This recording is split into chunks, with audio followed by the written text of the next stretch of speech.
പ്രിയരേ, നമസ്തേ. എനിക്കറിയാം നിങ്ങളിൽ പലർക്കും സൽഗുരുവിൻ്റെ ഉപദേശങ്ങൾ ജീവിതത്തിൽ മാർഗദർശകങ്ങളാണെന്നും ഒപ്പം ഇഷ സെൻറ്റർ കോയമ്പത്തൂർ സന്ദർശിക്കാൻ വെമ്പൽ കൊള്ളുന്നവരാണെന്നും. മഹാഭാഗ്യമെന്ന് പറയട്ടെ, ഈ കഴിഞ്ഞ ദിവസങ്ങളിൽ ഇഷ കോട്ടേജിൽ താമസിച്ച് ഗുരുവിൻ്റെ അനുഗ്രഹങ്ങൾ രുചിക്കുവാനും ദർശിക്കുവാനും എനിക്കും എൻ്റെ സഹധർമ്മിണിക്കും കഴിഞ്ഞു. 11 വിദേശ രാജ്യങ്ങളിലായി ജോലി ചെയ്തതുൾപ്പെടെ എൻ്റെ 62 വർഷത്തെ ജീവിതയാത്രയിൽ ഇത്രയും ആനന്ദപൂർണമായ അനുഗ്രഹ ദിനങ്ങൾ ഓർമ്മയിൽ കടന്നെത്തുന്നതേയില്ല. അതുകൊണ്ട് തന്നെ ഇഷ സെൻറ്ററിലേക്ക് യാത്ര ചെയ്ത് ജീവിതയാത്ര കൂടുതൽ മനോഹരമാക്കുവാൻ ആഗ്രഹിക്കുന്നവർ ഓർക്കേണ്ട ചില കാര്യങ്ങൾ ചുരുക്കി വിവരിക്കുകയാണ് ഞാൻ ഈ വീഡിയോയിൽ. വൺസ് വിസിറ്റ് ചെയ്യാനുള്ള പ്ലാൻ റെഡിയായാൽ ആദ്യമേ തന്നെ ഇഷ സെൻറ്ററിനുള്ളിൽ കോട്ടേജ് ബുക്ക് ചെയ്ത് പാസ് എടുക്കുക. For the same visit support.cottage@ishafoundation.org. പിന്നീട് ട്രെയിൻ യാത്രയാണെങ്കിൽ ടിക്കറ്റ് ബുക്ക് ചെയ്യുക. Your station to Coimbatore railway station. എന്നെ സംബന്ധിച്ച് Ettumanoor railway station to Coimbatore railway station.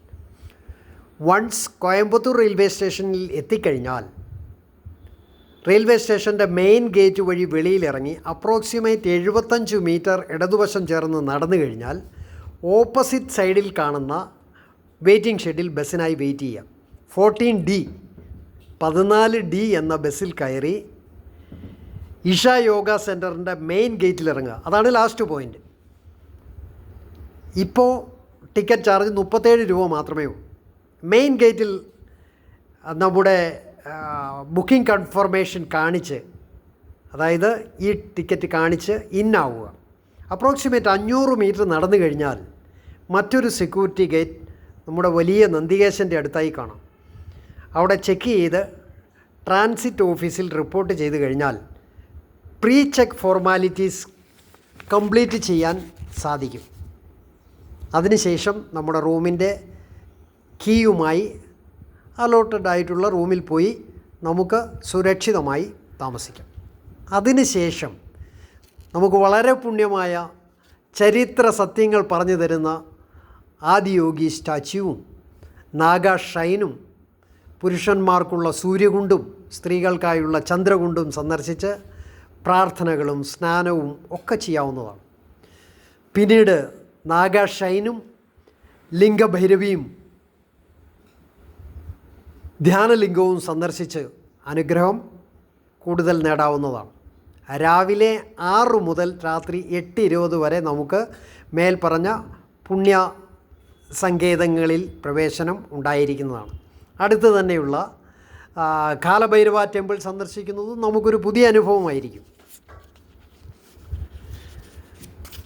ചുരുക്കി പറഞ്ഞാൽ വെള്ളിയൻഗിരി പർവ്വതനിരകളുടെ താഴ്വരയിലുള്ള ഓരോ വായു കണികകളിൽ പോലും ഡിവോഷനും ആക്ഷനും നോളജും പോസിറ്റീവ് എനർജിയും നിറഞ്ഞിരിക്കുന്നുവെന്ന് ഞങ്ങൾക്ക് തോന്നിപ്പോയ ദിവസങ്ങളായിരുന്നു അവിടെ ചിലവഴിച്ച ഓരോ ദിനരാത്രങ്ങളും. യോഗ യോഗേശ്വരായ, ഭൂത ഭൂതേശ്വരായ, കാല കാലേശ്വരായ, ശിവ സർവേശ്വരായ, ശംഭോ മഹാദേവായ എന്ന നാമജപം ഇപ്പോഴും ഞങ്ങളുടെ മനസ്സിൽ അലയടിക്കുകയാണ്. എല്ലാവർക്കും ഈ പുണ്യസ്ഥലം സന്ദർശിക്കുവാൻ ഭാഗ്യമുണ്ടാകട്ടെ എന്ന് പ്രാർത്ഥിച്ചുകൊണ്ട് ഞാൻ ചുരുക്കുന്നു. നമസ്തേ.